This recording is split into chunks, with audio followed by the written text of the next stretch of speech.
Good morning. I'm Jim Stergios, Executive Director of Pioneer Institute, and welcome to you all.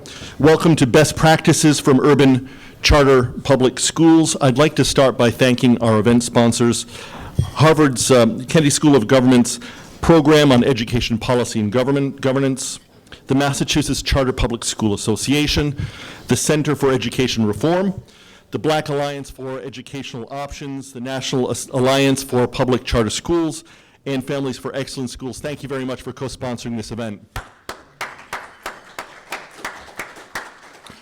We are really pleased to have an excellent lineup of participants this morning. As is our practice, expect to have robust conversations, varied opinions. We are deeply appreciative of having Deborah Griff with us, Jean Allen, Richard Kallenberg, all of whom have traveled here, so thank you very much for doing that. And we are very pleased this morning to have educational leaders and thought leaders who are more local, such as Kevin Andrews, Andre Ravenel, thank you for being here, and also Kara Stillings-Candell. Thanks very much for your work, Kara. The charter school issue, do we need to give you an opening? We all know where we are. In Massachusetts, charter schools have been contentious for 23 years, ever since the passage of the state's landmark Education Reform Act. The co-authors of the act set in motion changes in funding that have pumped into our system about $150 billion in state and local funds in exchange for some very hard things that other states chose not to do. High academic standards, teacher certification, which is unique in the country, high stakes testing for students, public charter schools, and also in the law, but not really implemented, was much more flexibility for district schools. The political leadership shown in 1993 and in the decade that followed bore real fruit. Massachusetts students are the top in the country. On the TIMSS test, the Trends in Math and Science study, we are among the very highest performers. On SAT, we've seen for many years, until the last couple of years, real growth in our performance. Anybody who watched the most recent debate in the Senate, the state Senate, over charter schools, and the, frankly, aimless bill that resulted from it, would have to note that the Chamber's work stands in stark contrast to the work of Tom Birmingham and others 23 years ago, who demonstrated real leadership not only on funding, but also on charter schools and all those other reforms. Leadership means taking hard positions and negotiating workable compromises. All of our schools every day do hard things, but in some ways, charter schools have taken a unique challenge. They have used the tools in the 1993 Education Reform Act more than any other school, and they have done it in an environment in which if they don't perform, they get closed. In Massachusetts, the law says that charter schools get autonomy, but they also have a higher level of accountability. The results have been outstanding for Massachusetts urban students. Researchers from Stanford University's Credo Arm, Harvard, Duke, and MIT, and other studies have shown that in Massachusetts, and in Boston in particular, charter schools have set the highest standard for student achievement and provide outstanding opportunities to close the achievement gap. It's worth noting a couple of pieces of data. In 2014, 18 mainly urban charter schools had the best results in all of Massachusetts on various MCAS tests. Recent findings from MIT also show, contrary to what is the usual talking point, that statewide, charter school students who are English language learners achieve higher proficiency in English than their non-charter peers, and that Boston charter schools have closed nearly 90% of the achievement gap that exists between ELLs, English language learners, and native English speakers in the Boston public schools. Parents get it. Legislators thus far have not gotten it. There is strong demand for charter schools today with more than 34,000 students on charter waitlists. We at Pioneer are empiricists. If this didn't work, we would walk away from it. Frankly, if we were working in other states where the charters are not that good, we'd be far more critical In fact, Pioneer does travel around the country and talk to people in other states who have weaker charter laws and weaker policies, saying, get your game up. But what we cannot walk away from is the fact that we need, for about 100,000 kids in this state who are in failing schools, better opportunities, not only to get the education to be upwardly mobile, but also to learn to be good citizens. Now, I think that's a pretty good description of what has proven to be the central goal of Deborah McGriff's work across time, our keynote speaker this morning. And again, thank you for being with us. Her accomplishments are really long. I'm not going to go through all of them. We'll be here for a while. They touch much of the country. Deborah is a managing partner with New Schools Venture Fund, where she focuses on closing the demographic gap between students, executive leaders, and also governing boards. In her career, she has expanded access to innovative, high-quality charter schools for low-income and working-class students in 17 of the nation's largest cities, including Washington, D.C., where about 45% of the kids are attending charters currently. She began her career as a New York City public schools teacher. She was the first female senior district administrator in our Cambridge, Massachusetts, in Milwaukee, Wisconsin, and Detroit. She served as board chair and executive committee member of the National Alliance for Public Charter Schools. She's the founder and acting president of the Black Alliance for Educational Options, and an advisory board member at Harvard's program on education policy and governance. In 2015, she was inducted into the National Charter Schools Hall of Fame. Deborah, thank you very much for being here with us this morning.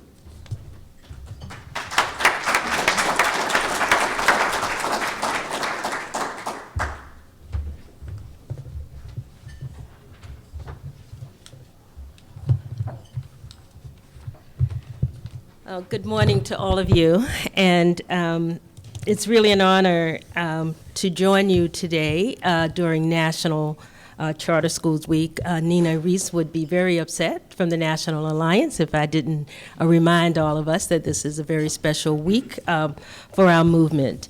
I'm especially fortunate that Gerard Robinson, who's an old friend of yours, had a scheduling conflict and suggested that Jamie invite me to give the keynote today. And so it was a very, and as you can tell from the introduction, that I have a very deep past experience and continue to have deep relationships with the with Massachusetts and the metropolitan Boston community. And since our past experiences inform what I would think would be best practices today, I thought it might be helpful if I actually started by sharing some thoughts about my past experiences in Boston and how they've shaped my point of view about education. As you heard in the introduction, I was deputy superintendent in Cambridge in the 80s, so there are too many decades. And Jamie only gave me like 30 minutes for this presentation, and I'm promising you I'm not taking 30 because I find Q&A much more engaging. And I came today because I knew that I would learn a lot by being in the room with you and listening to the other presenters and the panel. So I'm going to cut off a few decades and only start with 2008. In 2008, I had the good fortune to join New Schools Venture Fund. I had been a thought partner with them for about 10 years prior to that, even though I didn't work for them. So I felt like New Schools Venture Fund was my second home. And when I joined New Schools, I was also extra fortunate to be assigned to the Boston office. I lived in Milwaukee, and then I was, the next best thing that happened to me, when you come to New Schools as a new person, you always have a buddy. Guess who my buddy was? Jim Pizer. In addition to working with Jim, and we all just loved him at New Schools, and we hated to let him go, but we're very happy that he is now your Secretary of Education and leading the fight to continue to expand and grow charters in the state. I was also joined our first year, I think I beat her to New Schools by maybe 2 days, by a graduate from the Harvard Business School, Maura Marino. And many of you may not know Maura, but Maura now leads the DC Schools Fund. And if you saw the most recent reports of the highest performing and most effective charter environments, and it was mentioned, DC is #1, and of course, Massachusetts is in the top 5. And in my first days at New Schools, the first school that I had a chance to visit was Boston Collegiate. And we went to Boston Collegiate because they were doing a great job of getting kids to and through college. But the part of their work that we cared most about was that they followed their kids and they wanted to know, what did we do well and what do we need to do more of so that your friends and colleagues will be more successful when they go to college. A few years later, we decided at New Schools that we would focus on what we call the Academic Systems Initiative. People call it Ed Tech now. And I had the opportunity to launch 2 organizations that are very strong nationally, which you may know. Better Lessons is one, and the other was the Academic Systems Initiative, both from Boston. And when we wanted to do turnarounds, Unlocking Potential stepped up. And when I started the work about 3 years ago at New Schools on diverse leaders, Unlocking Potential, again, was a charter school from the Boston area that joined us and Secretary Arnie Duncan on working on that issue nationally. I had a chance to pull together the highest performing high schools across the country, and in that group, Match Ed was a part of our coalition and was one of the first organizations to actually begin to work on how do you bring growth mindset to your schools? How do you have a focus in your school that is beyond the academics, but focuses on the habits and skills that kids need to be successful? You all know that Jim Pizer led our Boston fund, and that the 7 CMOs in that fund are the highest performing of the charter schools in the community. And then finally, I mean, who gets luckier than all of the things that I've just said, but now in 2015, doing work with the Harvard Graduate School of Education on rethinking integration. And 3 weeks ago, I was here for a conference, and I reconnected with the first school that I met in 2008, Boston Collegiate, because now Boston Collegiate is becoming much more diverse, has a much more diverse student population because of the excellent work that they're doing and the people that they're attracting. And then I was coming here, and I got an email yesterday that you're starting a new initiative called Empower Schools. And that's being led by one of the board members of New Schools Venture Fund, Chris Gabrielli. And that there's a conference, which I might have to come back to on May 31st, which begins to take a look at the third way of moving forward, and again, looking at best practices. And I promise not to touch too much on the things that group will be touching on at the end of the month, but thought you might be interested. So with that context, you all know that I favor Boston. I get a lot of my thinking from Boston. I am closely connected to some of the best educators in the country here. And so I like to steal from you, and I will do that more today. But moving forward, I'd like to talk a little about a couple of areas. And when I think about best practices, I think about what are currently the under-resourced areas of our work. What are the areas that are most ripe for growth? What are the areas where people are rethinking time, talent, and technology so that they work for every student every day? And then finally, what are the areas that support and expand an expanded definition of student success so that we serve more students faster? And when I think about that criteria that I'm looking for in best practices, I'm going to talk about a couple of things in 3 broad intervention areas. And these are the same 3 areas that New Schools Venture Fund uses to talk about our work. And we've done this since 1998. The 3 big buckets don't change. the intervention under the buckets change. So the first is school models. You need powerful school models. Second, tools and services. Educators tell us that there are tools and services that they need to do their job more effectively, and we try to find entrepreneurs to fund those. Third, we've always had a talent or people component to our work, because this only works if you have great people. And our current focus is on diversifying the leadership of the boards of directors and educators in the organizations that we invest in. Now, we also realized, Kara, that we need policy and practices that provide thought leadership and that support these three areas, but I'm going to leave that to you. I'm not going to talk about it. Although I'm connected, I'm on the board of the National Alliance. You know that I'm on bail, so I have policy work, but I'm not going to talk about that. So let's talk about innovative schools. What do I mean when I say innovative school models are needed? They are needed because even the best schools that we have, all of the people that I've named, all of the great research that's been done, these schools are not graduating enough students who are fully prepared to achieve their dreams and plans. And research has shown, when we got our new CEO, in about 2 years ago, Stacy Childress, who's also from the Harvard Business School. So now I get to be surrounded by Boston every day. But the research clearly shows that the innovative school models are accelerating academic progress of students at a pace that is faster than even our best traditional schools.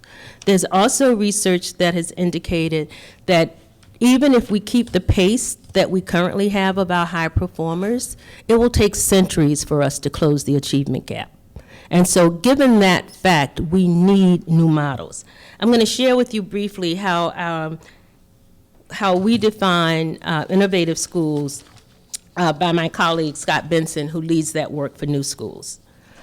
Rather than trying to get even more out of schools built for the last century, we invest in schools designed to work for today's students and well into the future. The key difference between traditional schools and innovative school models is more power in students' hands and learning tailored to their individual needs. Students can move at a pace that works and connects that works for them and connect what they're working on at school to their interests and aspirations. In these schools, students build habits and skills that lead to academic and personal success. They can take ownership and responsibility for their own learning and connect their academic work to their personal goals and aspirations. In these schools, students build habits and skills that lead to academic and personal success. These rich learning environments nurture deep connections for students and their teachers and classmates. Early results from a number of innovative schools are encouraging, especially the degree to which they can support higher achievement of students who start farthest behind. Today, there are more than 70,000 students learning in these environments, and we anticipate real expansion over the next several years. And I think if you all heard Bill Gates' presentation a few weeks ago at South by Southwest, he identified a number of these schools as places that you should visit on any day when you're feeling down about ed reform. I won't name them. I will let you find those and visit them, but they are more student-centered, and they also prepare, what we've learned is that they prepare kids for the skills that they need to be successful in college and beyond. The second big area of work is focuses on the tools and services that teachers need. I know in some consumer work, we think that consumers don't know what they need, and so people develop tools and services for them without consulting them. We think educators know what they need, and our earlier work with Academic Systems Initiative, those two products came from the people in our portfolio saying, this is what we need, go find somebody who can build these tools. In our work now, we're looking at market gaps, and we've identified two. The first that we identified was science. Teachers said that there was not quality science material available to them. And then our second challenge focused on math. And I know you're saying middle school and high school math, oh, there's lots of stuff. We said, yeah, there's lots of stuff, but there's not very much quality. And if you need the types of tools that are going to allow teachers to teach at the level of standards that I know Massachusetts has great respect for. We're planning 8 more challenges for tools and services.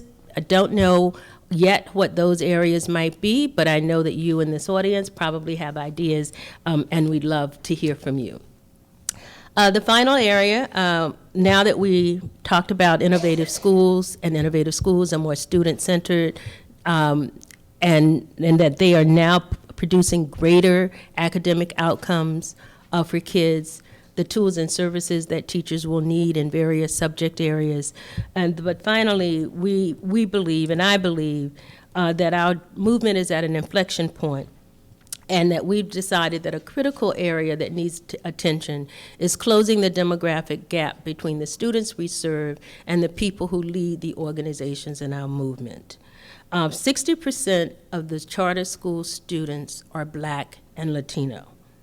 And most of us don't know what the percentage of the leadership board members are, but we know that it is less than 30%. And when we look at research on what it takes for people to feel that they belong and that they are included in an organization, that representation must at least be at a floor of 30%. And so that's the goal that we've adopted in this third area of research. And we are looking, and we found organizations that are doing a great job in doing this work. And why do we think this is important? One, there hasn't been a single social movement that is not led by the people who are affected by the injustice. And so Blacks and Latinos are also, and I know you all have heard this, are refusing to continue to work under for us, without us, done to us, not with us. And they are demanding to be included in the movement and what happens to their kids for several reasons. One, they know that their inclusion and their voice will enhance innovation and creative problem solving. They also know that we will generate more relevant ideas, and we will build more effective and sustainable organizations. So those are I want to be clear that it is, for me, it is extremely important that the practices that we pursue going forward focus on how we find and develop and scale more innovative schools that enhance personalized learning and student-centered approaches to education, that we enhance the tools and technology and the services that will allow and enhance and accelerate the pace of growth in schools, and that we diversify the leadership of organizations so that those that are affected by our work are included. If you believe in any of these 3 things, I would encourage you to, if you can't come to California on May 10th and 11th for our annual summit, there will be over 1,000 people there exploring these 3 ideas. Follow us on digital media, follow us on our website, and there are over 20 presentations on the 3 big ideas that I suggested. Thank you.